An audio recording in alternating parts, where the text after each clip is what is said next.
We're reviving a canceled undercover program from the 80s. Where do we report to? Down on Jump Street, 21 Jump Street.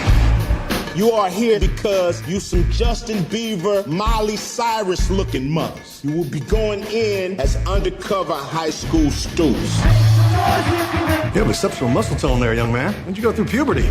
Like at 7 or something? What's 35-year-old nerds out there who are mad today, mad as hell. I mean, back in high school, they were getting their asses beat, wedgies all the time, ass crack just raw. Now today, comic books are sexy, nerds getting laid left and right. Yeah, It's enough to make you want to go back to high school. It's enough to make you want to shoot yourself in the head. Well, I just think it's You're beautiful. like, wow, thanks a lot, mom and dad. Couldn't keep that shit in your pants How about for another 10 years. Thanks God, you know. Yeah, I know.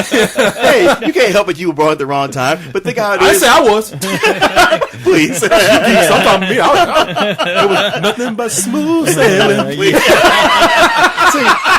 Oh my god. I don't understand what the problem was. I got plenty of tail in high school. All you had to do was sell drugs. It was pretty simple. Sure, I read comic books, but when they found out I had the killer weed, no problem. When he says tail, he's talking about real animals. Bestiality doesn't count, man. Fucking a horse doesn't really. I thought he was talking about What? DuckTales or something he watched. Are you trying to say I fucked like a cat or something? That's horrible. I am offended. That cat was the best fuck I ever had. I has cat ass. But you know, man, I was in high school at the time that 21 Jump Street, the actual 21 Jump Street came out. It came out between 1987 and 1991. And I remember looking at that show and thinking, this is the most fucking ridiculous idea I've ever seen. None of these guys look like they're in high school. I mean, they would get shot the first day of class because somebody in class would be like, narc! Well, you know, it's funny. I used to watch that show religiously. Like, I was excited when I heard that goddamn song. Or first, you see that it was like a real cheap looking brick wall, and then you'd see like a neon 21, and then you'd see the spray paint. And then that, it was like a funeral music or something. 21 jump down on Jump Street. Yeah, jump. And you see Johnny Depp, and Johnny Depp is like, I want to be that fucking guy. I want to be that fucking guy that goes back to high school and gets to fucking arrest every asshole that I hated. And hit every high school girl, too. I think I looked at it a little bit differently, because when I saw that show, I was like, you're kidding, right? You're trying to make narcs cool? Hey, you know what? Fuck that. They did it with the Mod Squad. They figured like, hey, no reason it won't work again. Yeah. And they did it twice when they introduced Richard Grieco. Oh, yeah. Booker. Yeah. We forgot, like, it made Johnny Depp hugely famous, made Richard Grieco the At Richard the time. Grieco. Wait, what am I gonna say? For that 15 minutes. But yeah, so the show, I mean, it definitely had something going on. But I mean, honestly, most people looked at it and they said, "This is whether you're entertained by it or not, it's ridiculous." And so when they said they were making a 21 Jump Street movie, I was like, I can see that working. It's just that they remake every goddamn thing today that it would be annoying. I'm really sick of seeing that. I'm tired of watching oh, this is funny. Oh, okay. Yeah. Well, you know, that's good, because when I saw the trailer, I was like, oh, fuck. I thought it was a project that just, like, went away. And apparently it did it. And when I saw the trailer, I was really torn. I was like, man, as much as I love that show, this trailer I'm looking like right now, it looks like shit. It looks like it's something that's going to try too goddamn hard, and it's not going to get the spirit of the show, and I'm not going to get it, and we're going to see a stupid cameo for no reason. This is who cares? This is where I get to have my John Carter moment, where I go, I told you, I saw that trailer, I told you guys it was funny, and y'all like, Leon, you stupid. You like that? You think that's funny? And I was like, yeah, No, I do. We're still saying, Leon, that trailer wasn't funny. Yeah, that trailer was awful. I'm sorry, but I saw what was the potential of that trailer, and you guys got to see it. So, nah. I officially apologize. I will wash your. I don't fucking apologize, because it had two people that I really just didn't care for at the time. That's one of them, Jonah Hill, and number two, the biggest number two in there was that asshole that I couldn't stand, Channing Tatum. I cannot. Hey, and that you, guy, you know that I was Corey's like, wow. sitting right here. Oh, well, I was like, oh, that guy's a fucking comedian now? All right, I gotta see And you this. should see the way I'm looking at him too. I'm like, you take that back. Yeah, Corey's gonna come over and slap you with his glove if you don't stop talking. Now I get to tell you, I told you Channing Tatum was talented. you- Nah. No, you know what? I will say this to you. Had this been the first movie I saw Channing Tatum in, I would never know what a shitty actor he was. I'd be like, oh, that guy's all right. I wonder what else he's gonna do. Now, if you back it up to almost everything else he's done, I'd be like, what Yeah. the fuck? Yeah. Let's just say that his acting, it fit his character. Oh, it so fit his character. I'm like, finally, somebody casted the right guy for playing a dumbass. You know, it's Let like, me point this out great to you casting. real quick and just think about this for a minute, right? Now, this was written by Michael Bacall, who wrote And Scott, Jonah Hill. Jonah Hill, who wrote Scott Pilgrim, who took a one-note actor who we had all started to hate, True. and found a role that was perfectly suited to what he was capable And that of would be doing, Michael Cera. and made it really funny.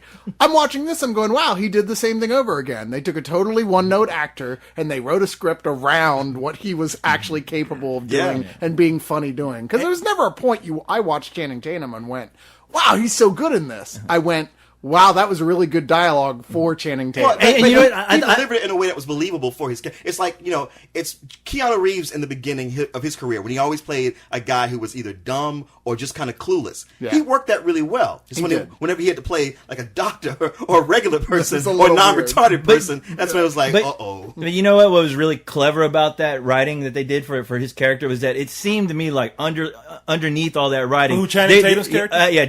Channing Tatum's character, that they were actually kind of poking at his personal, like his personal life too, in a way. Where I'm like, okay, I get that. Channing Tatum probably doesn't get it, but I do. Well, it's what they done here is that it's one of those films where they know the weakness of the material that they have, and it seems like they know that they have to bump it up, and it's not something that they're trying to recreate either.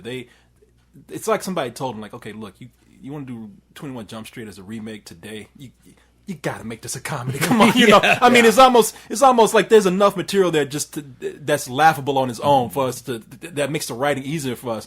But the people that directed this were people that we really like too, and you're not going to believe who they are. When I looked it up, I was like, no way. Okay. Phil Lord and Chris Miller. Who are those guys? Cloudy with a Chance of Meatballs. Ah, okay. Which explains All right. a lot as that does well. explain a lot. 'Cause Because it's got a way of being meta and making fun of itself inside of itself over and over in Yeah. a way that doesn't get tiring, that's funny. And just like, it's like, wow, it's completely aware of everything that's going Well, on. they even try to make this like, okay, you watch 21 Jump Street. It's a show that took itself seriously. Even though this is a comedy, we're going to act like maybe this isn't set in the same world. It's just so many years later, and people are a little smarter. So, Right. yeah, because they make, and that's the thing, they make several referential jokes that aren't really poking fun of the original. It's almost like we're making jokes that even though it doesn't make sense, we are acknowledging that, okay, these characters have moved on, and now we're starting out with two new characters in just a whole new take on this world. And they have to, because if you go back and you watch 21 Jump Street right now, it's the greatest comedy ever. I mean, It's hysteria with feathered hair.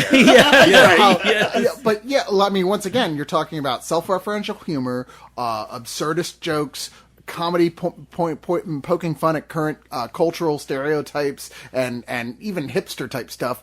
Wait, oh yeah, this is written by the Scott Pilgrim guys. Once again, it's like, okay, well, that all makes perfect sense, and it really does work. I mean, it does. It relies on tried and true stuff right now, and it makes it work. Like the whole, hey, look, geeks can actually be kind of cool is a big backbone for this film. Right. For like how it managed how it manages to make you like Channing Tatum's character here, because As a jock- you sympathize for him. As a You jock- really do. as slowly- much as you don't sympathize with him in the beginning, Yeah. you do. Because it's like he's now entered like a Twilight Zone where he's like, wow, everything that I was about that was so cool. Now I have to work to be that cool guy. Now I'm you, Jonah Hill. Yeah. Fuck. Seriously, it's the Prince and the Pauper. Yeah, you have Schmidt and Jinko played by Jonah Hill and Channing Taylor. Channing, what's his? Channing Tatum. Oh boy, he just takes my breath away. Man, what are you going to do when you mispronounce his name in bed? It won't matter. His tongue will be in his mouth. Somewhere else. Yeah. No, I don't think you care about names. yeah, and Channing Tatum, respectively. But what's cool about this is that they go through a brief moment where they're in high school. Of course, Channing Tatum is the jock, and Jonah Hill is the nerd, and they have a brief moment where it's not even where they're fighting each other or he's beating up on the Channing Tatum's beating up on Jonah Hill. It's just that they have a brief moment where you have the jock laughing at the nerd, failing miserably at trying to get with a girl, and I like that they don't stick on that. I mean, it's just like they have that brief moment, like ships passing in the night, and then they move on to years later where they're at the police academy, and they're thrown together again. And I like that they take off with them becoming best friends. With things being switched around, Jonah Hill's character, he's good at the police academy, at least at the academic part, but he fails miserably at the physical part. It's vice versa for Channing Tatum's character. And they just form this symbiotic relationship where they help out each other, and they become one. Yeah, they become best friends. I mean, they are best buddies, man. It's not in Master Blaster. But one thing that they do both have in common, they're both fuck ups. Even as bike cops, they try to make one big bust on this biker gang that might be involved in this big drug thing, and the one percenters is what they call it. And they messed that up because Channing Tatum does not know his Miranda rights. he messes that all up, so the bust goes bad. But they get a second chance when they're sent into this program, the 21 Jump Street thing, where they have to go to high school to infiltrate a drug ring there that might be connected to the bikers that they saw earlier. I tell you, Ice Cube, and that's one of the things that threw me off about the trailer. They have Ice Cube as the angry black chief, and I thought, like, man, how many times have we seen this? We just saw it in that movie, This Means War, done badly, but here, well, and the first thing he says is, "Yeah, that's right, I'm the angry black chief." and Ice Cube is hilarious in this, man. He's great. He's been in years, maybe a decade. I know what you're thinking. Angry black captain. It ain't nothing but a stupid stereotype. I'm black, and I work my ass off to be the captain. And sometimes I get angry. What I'm trying to show you is embrace your stereotypes. Like this guy right here. Handsome, and he's probably a dummy. And then this guy. He's short and insecure. And he's probably good with money. Yeah, I was shocked. I was shocked just watching how, like, he just didn't give a fuck. Well, he was like, this could have been his last role for all I know, But I mean, he was amazing, and I do love the fact that they let you know immediately. Yes, we are playing the stereotypes that you've seen in all these movies, and we're going to remind you in a clever way about it. But we're going to go on with the story, Oh yeah. There are so many great, comedians who have smaller roles in here playing the various teachers in here that are funny as hell. Like Rob Riggle is one of those guys I can usually leave him as pretty easily rather than take him. You know what I mean? like him, but he's a little okay. could go a long way. Yeah, but here he's used really perfectly as like the gym coach who is just kind of oblivious. And there's a fantastic sequence where the two guys they're basically in a situation where if they don't take these psychedelic drugs, they're going to get, the whole thing is gone. It's not going to work. So they have to take them. You got a nerd telling you, if you don't take this shit, we got a problem. So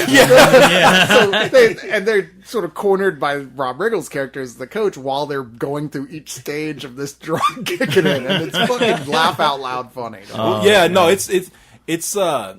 There's a lot of people in here that some we can't even say, but who was the teacher that had Ellie Kemper? She saw it from The Office. See, now that was some of the complaints I had about the movie. I like Rob Riggle.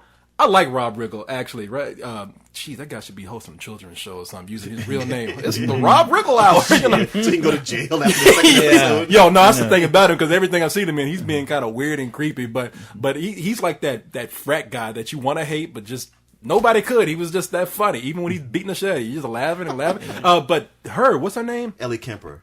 She is the one that kind of got on my nerves a little bit. I liked her in here. She was funny, but I thought that they pushed that a little bit too far. Yeah. It was like when she first came on, I thought it was kind of funny, but where they go with it later, it's almost like, well, we got her here. We might as well film some stuff. Yeah. Her scenes are, from there, they seem kind of spliced in, almost random the way they are. It's like they probably could have just left them completely on the They cutting could have, floor. but and I'm glad they didn't run with that thing because Yeah. I was really worried. Okay, I was like, are they gonna run with this joke again, where the teacher is like really into the student, Right. and they're just gonna run that's gonna be another subplot that they're gonna run into the ground to where he's gonna reveal to her at some point. But I'm glad they left that alone. I They bet needed you to. one of the reasons it's in there at all is that, like, all right, so Channing Tatum is reading the script, which he's not the love interest. Right. He really doesn't have any stories based around his character except that he resents the other guy for being the love interest. So, like, you gotta give me something. I have sex appeal, damn it. Well, it just makes sense in the context of I mean, there's gonna be one teacher in there that's gonna be fucking like foaming at the mouth over this guy who looks like he should be fucking in the army or something. He shouldn't be in high school. Yeah, that's what's so funny about it. Like, hey, everybody's like, man, you are old. I know. Were you held back for 3 years? Like everybody, it's not even like yeah, he's definitely older than any other kids. Like he's in his late 20s, almost 30, but he's huge. I mean, they cast him in front of all these kids, but that's okay. The feeling that I get about this movie is the same thing I felt when they got the Brady Bunch right. Yeah. I mean, it's an old thing to do, but if you take that whole fish out of water story, by taking somebody out of that generation that we're familiar seeing them in and putting them in a different generation, that could work to great effect, especially here, because you look at it and it's like you don't realize how much the different types of kids in high school have changed, like all the different groups. Because this is what I love. Anybody else who had written something a little weaker than this, you would have had them going through and saying, "Oh, there are the jocks, there are the nerds, there are the cool kids, there's the social kids." But no, it's like they start looking at that like there's the nerds and there's the goths, and what the fuck is that? I don't know what that is right there. And that's what works on the movie, because as soon as you start to see the typical stereotypes that you see in these types of movies, and when you're introduced to them, they'll do something like there's more than meets the eye to these kids now. Like the tough kids are now like, or the assholes are more like the thinking kids, the one who care, the guys who care about the environment. All of a sudden now, it's not cool not to give a fuck anymore. Yeah. Like when you call some kid like, man, stop acting gay. Why are you picking on him for being gay? Were you a homophobe? Yeah. He's a homophobe. What? Well, I didn't know he was really gay. They really made it like today seem like, even I was looking like, is this the world I live in? I know, it's like, Really? I know what happened. Being I honest, just like how today is so. The geeks have taken over, the environmentalists and the liberals have. I mean, this is one moment where I might sound like a conservative, like, man, the liberals are taking over to where like they're the cool kids now in high school. I mean, but I wish they would go ahead and grow up and start voting already. no, it's really funny how they play with those types. I mean, they're still types, but they play with them in ways we haven't seen. I tell you who got me in the movie, because I was looking at him and I was like, who does that kid look like?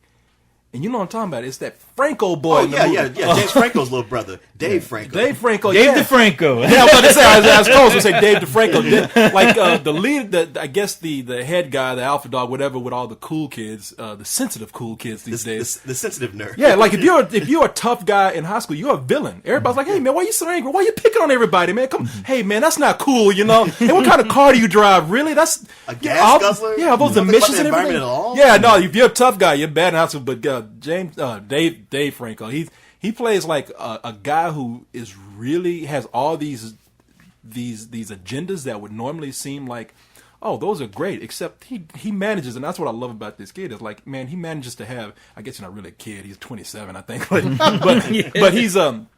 but he's still kind of slimy under that. They do a good job of making him like just seem like a total dick, even with an acoustic guitar singing about trees and shit. Like, man, this guy's a total asshole. Wait, he There's has a lot that- of hippies and environmentalists who are still really Are dicks total underneath. hypocrites. Yeah. Yeah. Like anybody can be. But with the Franco kid, he has that smile just like his brother, even his Oh, yeah. squinty eyes. Yeah. So I'm like, Can't miss it. wow, how come James Franco didn't play more villains or more like slimy bastards? Because that smile and that look on his face, he looks like a goddamn snake. I'm you just know? like, the Francos, their parents must have smoked a lot of weed, because both them boys look high all the time, just grinning. I mean, you know, and they always got the way of talking. Yeah, man. Just like, what the man? Y'all parents are like Maybe it was smoked out. squinty-eyed bastard. Crack they were smoking because both those boys got trapped under rock. But you know what? I know we've been talking a lot about everyone except Jonah Hill, and I have to admit that this is the first movie in a while where I actually like Jonah Hill. Yeah, he wasn't yeah. cloying here. Well, Like he usually yeah, is. yeah. It does seem like with Moneyball, I don't know, maybe he grew as an actor or he just learned, what not to do, what to do. I mean, if you excuse the sitter. But I heard him interviewed where he had been writing on this for 5 years. Like when they first gave it to him, they gave him say, "Hey, we want you to write 21 Jump Street movie," and he was like, "Shit, I don't want to do that." And he just kind of dicked around with it for a while, and said in like the last 2 years he got inspired and kind of came up with this story. He's like, "You know what? I want to make a John Hughes movie mixed with Bad Boys." And I mean, I don't know if that's completely accurate, but it comes close to what this movie is. Well, I definitely saw that, like, it seemed like his biggest influence in writing it was coming from those, the classic high school films, because it Yeah. has so many of those themes there. In fact, the cop movie is almost an afterthought. Right. After the high school, like, comedy, like, switching places thing that's going on. Because we've seen movies that use that technique before, where it's like, oh, these two people, they suddenly switch class structures that they're in, and then it's a double fish out of water story Yeah. as they both learn to understand each other's places. But yeah, you throw in some explosions on top of that, some meta humor, and some really clever cultural references, and you have a film that feels newer than maybe it actually even is. But I really think Jonah Hill probably took a big chunk of the story out of his own experiences, like in high school, because we were at the Alamo, and when we go see these movies at the Alamo, they always show stuff relating to the movie in some way, and they Right. showed an older clip of Jonah Hill where he was fucking huge. that's right. I mean, like, I don't know where this clip came from, but he was big. I mean, he was on a bed, and he was like half the size of the bed. Yeah, he looked And- like if you had just gave him a cracker, he would explode. Yeah, he was huge, and where I'm like, wow, I feel bad for giving that guy shit because he's lost a shit ton of weight. Well, yeah. But I mean, I'm like, I know that guy didn't have it easy in high school. I don't care how big he is now. Even since how Money- famous he is now. But Even since Moneyball, he's lost weight. I mean, Oh, yeah. looking at him in this, like, a lot of the script keeps referring to him being as fat and, like, everything. I'm like, he's really not terribly fat. No. He's actually in pretty good shape, all things All considered. things considered. I But of mean, course- not next to Channing Tatum, but, Yeah. but who is? no, everyone is fat next to Channing Tatum. Yeah, I mean, even at the beginning of the movie, maybe we just used to seeing him so big. Maybe he was fat, and we Yeah. just didn't notice because he's skinnier than what he used to. But I remember when he was, when he was like huge. I remember there was a movie about college a long time ago where he's dressed up like a hot dog, and that's where I remember. Damn. seeing Even him. back in, like, That's embarrassing. Superbad, he looked like a teenage Horatio Sands. I mean, Yeah, no, the movie. I'm trying to think, man, if how I feel about this, because right when it seemed like it was falling apart for me, it was near the end. I mean, because at the end they kind of rushed everything that we do see in these kind of movies. I mean, when they have the confrontation with the bad guys, the whole thing of a car chase going on. I mean, it seemed like it wasn't clever at that point. It was edited to be choppy. I don't know if they were trying to speed up the pacing of it or whatever, but some of the jokes didn't work, and that happened near the end of the movie. And I'm just wondering, like, man, how do I feel about this? Because most of that movie made me laugh so hard. I mean, I was laughing hard. Even that stuff that I normally don't laugh at. I mean, there was some jokes that just went on too long that I thought were funny. That joke you're talking about when they take the drug. Yeah.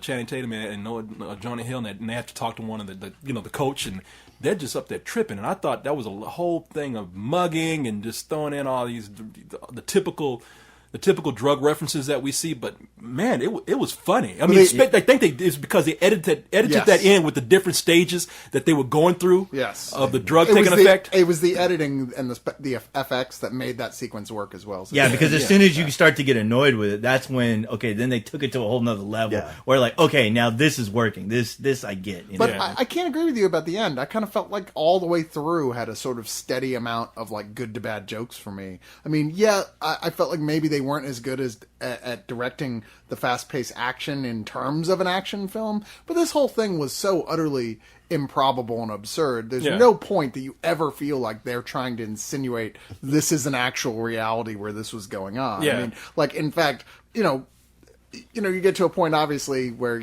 obviously this doesn't have a sad ending. I'm going to spoil that. I mean, it's a big Hollywood comedy. Wasn't me that but, said it. But when you get to the end, then you're like, wait a minute. How would anyone be arrested after all the shit that they did? Yeah. There's no way. There's just no fucking way. Yeah. So you just either go with it or you don't. And I felt the ending the same way I did about that, really, through the rest of it. I mean, yeah, it gets totally absurd at points, but I was with it. You want to give it a rating? Oh, am I? I mean, rated well, I'm it? just asking. since I you- will give it a rating, sir. You seem to sum it up pretty well. Yeah. I will give it a matinee. Okay. Because I did not absolutely love it. I thought it was hit and miss at points, but overall it keeps winning you back even when you start to fade out a bit. And it's not the most original comedy Hollywood's put out anytime recently, but the strength of the leads and really great comedy dialogue, which I thought was the film's best strength, as the dialogue that was written, I can't help but think specifically for these actors, was, elevated it beyond the standard fare. Yeah. I'm right there with you. I'm going to give it a matinee, and for me, I was shocked because I didn't know how to take that. I didn't know how to take that they were actually doing a remake of 21 Jump Street out of all things to do a remake of. So I was a little hesitant, but I'm glad what I saw. I'm like, okay, you know what? That's the only way you could do 21 Jump Street and have people actually enjoy it, especially dealing with the premise and how ridiculous it is. But I think that's where the movie has a lot of its strengths, just dealing with the premise of these guys going back and reliving high school, but in a way where it's a role reversal for both of the characters. And I absolutely love the cameos. I think if you're a fan of 21 Jump Street, I mean, even seeing that their police station is still in the chapel, I thought that was cool. It's like, okay, these guys were obviously watching 21 So I Jump wonder Street. if that Yeah. was something that was big in the show. Cause It was. Oh, yeah. Actually, the original show, they were originally going to title it, it was going to be called 21 Jump Chapel. But they refused to use that title because they were scared that everyone thought it was going to be a Christian show. Yeah. But the It wouldn't make any sense yeah, well, it was to name it that. no, actually, no. I'm not 21 Jump. It was called Jump Street Chapel. That's what they were going to call it. Still crazy. Jump Street Chapel. I don't like it. Without the 21. But I mean, I was really happy with what they did. Yeah, a lot of the jokes are hit and miss, but the ones that are really funny are fucking hilarious. So I'm shocked that they actually made this a fun movie. So it's easily a matinee for me. Yeah, it's definitely fun, and some of the things that I thought were cool about it, like there's just a scene where it's not even they didn't have to, but they play some NWA with Ice Cube singing just in the background. They don't even make a big deal out of it. I love stuff like that. The fact that Channing Tatum's character, he had a character arc. It's like, wow, it's all this great stuff that so many comedies are lazy. They don't bother to put in there, and this one did. And there's, surprise cameos. You probably heard about that. It's not so much that the cameos are in there, but it's what they do with them. They really work them into the story in a way that's funny. I have to completely disagree with you on, like you said, wait, it was losing you. I mean, if it lost you at the end, that's fine. But for me, I was more at the beginning, I was skeptical because so many of the jokes you see in the trailer, a lot of that happens in the first 15 minutes. And I was like, all right, I hope this gets better. And then it did. And then the end, I was almost out of my seat cheering. Like the whole audience was cheering when they got to it. I was like, wow, they really just swept me up in a wave of fun. And I'm so glad it turned out this way. It's only the hit and miss nature of, like you guys said. I'm in pretty much agreement with you. Like, there's things that work, there's things that don't. There's enough of it that works. It's so much fun. I give it a very high matinee. Yeah, well, you know what? I disagree with you. How you like that? Well, if I disagree with you, it only makes sense that you would disagree with me. Yes, exactly. Round one. Yeah. Whether it's a yin, there is a yang. Well, then we agree on something. Then. Can you guys disagree to disagree? No, you know what? See, maybe that's what it was, because you made it sound like I was going to be doing cartwheels and flipping out like I was in a black church or something at the end. Did I? At the end, well, you said, man, it makes you want to get up and cheer. And I was like, I laughed. I didn't want to, I You didn't waiting like, for Tyler Perry to come out? yeah, exactly. No, I didn't. It didn't lose me. I just thought that it got the filmmaking got sloppier near the end. Like the editing got just didn't seem as tight. I don't disagree with you And the on jokes seemed like, thank you. Now, you see what I'm talking about? You're a good man. Son. God damn. That's why I got the co-host on my side. They just don't understand. Tell you, these fucking guys. Who wants to understand? We got to see it without the hype. Yeah. Not about that hype machine. Yeah, called Leon and co-host. Because you guys saw it before we did. Right. And I will give it this, because you guys came out talking about how good it was and how much you liked it. Yeah. And, and I'm not going to lie. I pulled Cyrus to the kitchen. I said, now, you know that's Leon and Cyrus talking, right? Now, you know that you just can't take that shit. It is Leon Cyrus talking. I'm sorry, Leon. That was me you were talking to, goddamn it, Corey. I'm sorry. I'm looking at you, and I just hold you so dearly right now. You're on my mind. No, but no, we didn't do that. But the thing is that I agree with you in that throughout the film, there are a lot of, I mean, there's so many jokes that some of them naturally will not hit, but a lot of it's because, like I said, it's that kind of filmmaking that I always say. It seems like they got lucky and had some great material that was put inside that slapdash kind of filmmaking to help and get it out there. And so it has more of that studio film type filmmaking to it. But the material holds up, and I tell you why. For me, it's because this reminds me of I Love You, Man. You remember that bromance movie Yeah. with who was it? With Jason Segel and Paul Rudd. Yeah. And I think that movie, I really like that movie, but for a lot of people, they said, it's just one theme, one joke that's just one note to the whole movie.